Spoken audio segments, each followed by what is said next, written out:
मध्य प्रदेश में, इंदौर में, उज्जैन में जब लोग आपकी तलवारबाजी देखते थे, आपकी लाठी चलाने का तरीका देखते तो आश्चर्यचकित हो जाते थे। आश्चर्यचकित का तो मैं नहीं कह सकता, लेकिन ये मैं कर सकता हूँ, मुझे मालूम है बहुत अच्छे से, क्योंकि हमारी धार्मिक नगरी है।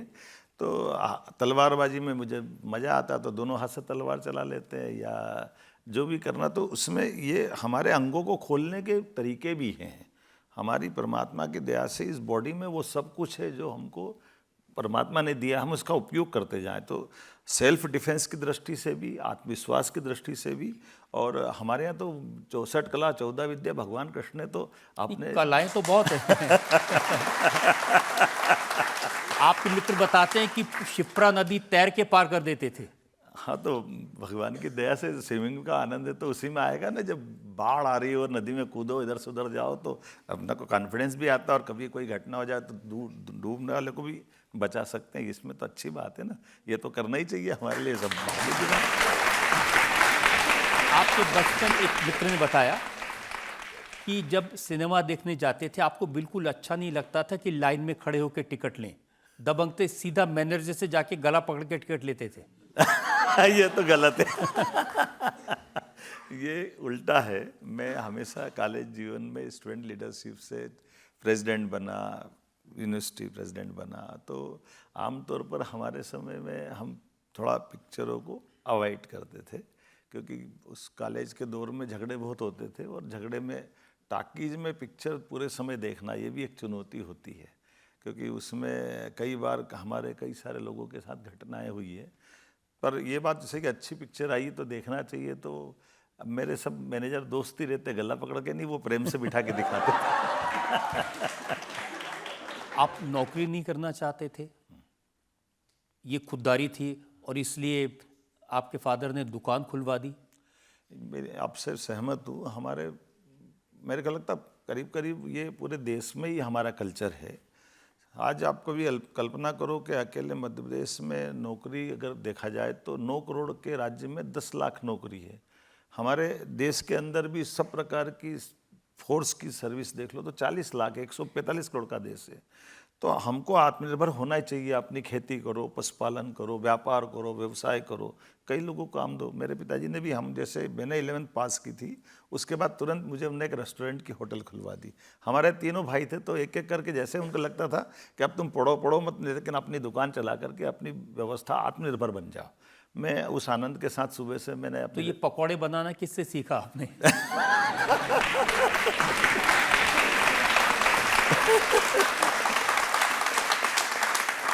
जब आप दुकान खोलोगे तो आप भी सीख जाओगे। आप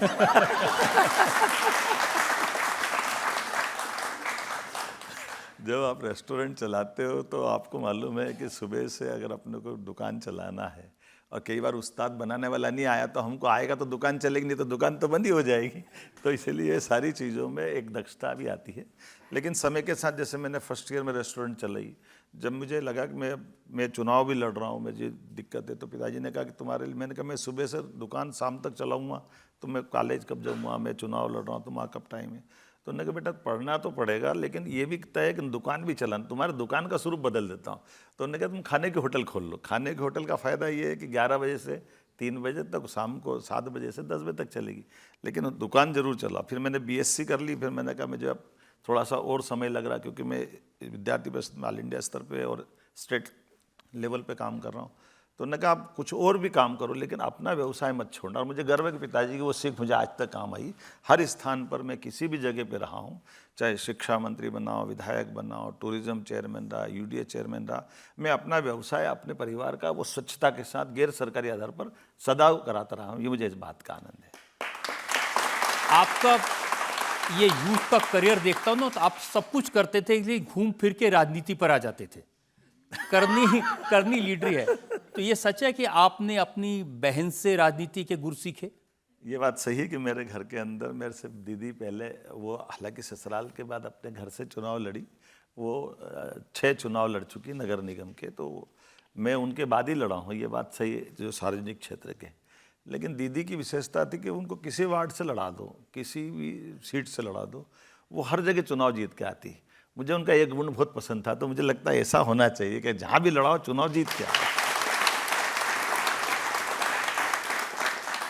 और राजनीति का इतना शौक था कि शादी भी आपने राजनीतिक परिवार में की। राष्ट्रीय स्वयंसेवक संघ का परिवार था और हमारे प्रचारक माननीय बाबा साहब नातू, माननीय शालिग्राम जी तोमर, हमारे विद्यार्थी परिषद में कार्यकर्ता किस प्रकार से चिंता करते हैं। तो चूंकि मैं दिन भर घर से निकल करके अपना अधिकांश समय बाहर और पार्टी के काम से लगता हूँ, तो हमारे प्रचारकों की इच्छा थी कि ये गृहस्थी ऐसी लाना पड़ेगी जो इस भाव को समझने वाला हो, ताकि दोनों को ये मालूम रहता कि घर से बाहर भी रहना पड़ता, नहीं तो रोज़ झगड़े होंगे घर में। मुझे गर्व है कि मुझे आज तक झगड़ा नहीं करना पड़ा, ये अच्छा फायदा मिला। नहीं, अब तो घर में झगड़े के आपने सारे रास्ते बंद कर दिए। आप अकेले रहते हैं मुख्यमंत्री निवास में, ना पत्नी ना बच्चे, कोई साथ में नहीं रहता है। मैं लगभग 8 साल उज्जैन विकास प्राधिकरण का अध्यक्ष रहा, 4 साल मध्य प्रदेश टूरिज्म कॉर्पोरेशन का अध्यक्ष रहा, फिर मैं 2013 से विधायक और फिर 2020 से 2024 तक शिक्षा मंत्री, 23 तक। तो मेरे परिवार से मुझे सपोर्ट ज़रूर मिलता है शुरू से कि सरकारी पदों पे आप रहें, तो मुझे सरकारी बंगले में परिवार कभी आते नहीं है। उन्होंने कहा आपको पूरी छूट है, और ये तो माननीय मोदी जी का आदर्श है। उनके भाई भतीजे कौन रहते हैं, वो सीएम हाउस में भी नहीं रहते थे, आज भी नहीं रहते हैं। तो ऐसे माननीय प्रधानमंत्री जी सहित ऐसे कई सारे वरिष्ठ लोगों का आशीर्वाद रहता है कि कोई दायित्व हमको मिले तो पूरी शिद्दत से करने के लिए आपको समय चाहिए, और मुझे इस बात का गर्व है कि घर से सपोर्ट मिलता है। मैं इस कारण अच्छा, उनको बिल्कुल बुरा नहीं लगता है कि आप अकेले रह रहे हैं वहाँ? मेरे ख्याल से आप आके पूछ सकते हो, कभी बुरा लगे।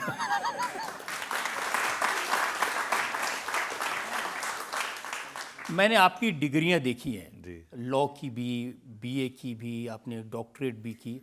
अब लोग ये पूछते हैं कि भाई अगर राजनीति में आना था, नेतागिरी करनी थी, मुख्यमंत्री बनना था, तो इतना पढ़ने लिखने की क्या जरूरत थी? तो पढ़े लिखे को नेतागिरी नहीं करना चाहिए। मैं विनम्रता के साथ कहना चाहिए कि जो परिषद के समय से मुझे संस्कार थे कि पढ़ते पढ़ते अपनी जो जिस भी लाइन में जाना चाहे, और मैं एक नौकरी के लिए नहीं पढ़ रहा था। मैं जब उज्जैन विकास प्राधिकरण का अध्यक्ष तब मैंने पीजी एमए पॉलिटिकल साइंस से किया, बाद में पीएचडी भी की। तो ये हमारे लिए पढ़ना, ये अपने मन के अपने अंदर के आत्मानुशासन के लिए भी और स्वांत सुखाय भी तो है। तो पढ़ कर के व्यक्ति अपने आप को भी दक्ष पाता है कई सारे मामलों में, और मुझे इस बात की खुशी है कि मैं हमेशा पढ़ाई के मसले में आज भी मौका मिल जाए तो मुझे पढ़ने का जितना आनंद आता है वो दूसरी चीज़ में किसी में नहीं आता है। और लिखते भी आप? हाँ, लिखता हूँ, क्योंकि मैंने अपनी पुस्तकें लिखी है जिसमें जैसे उज्जैन का धार्मिक पर्यटन, टूरिज्म। एक किताब का नाम है क्रोध। किताब का नाम तो क्रोध नहीं है, लेकिन ये सही बात है कि आत्मबोध जरूर है। मैं पुस्तकें थोड़ा सा हिस्ट्री पे भी लिखता हूँ और एंशिएंट हिस्ट्री पे।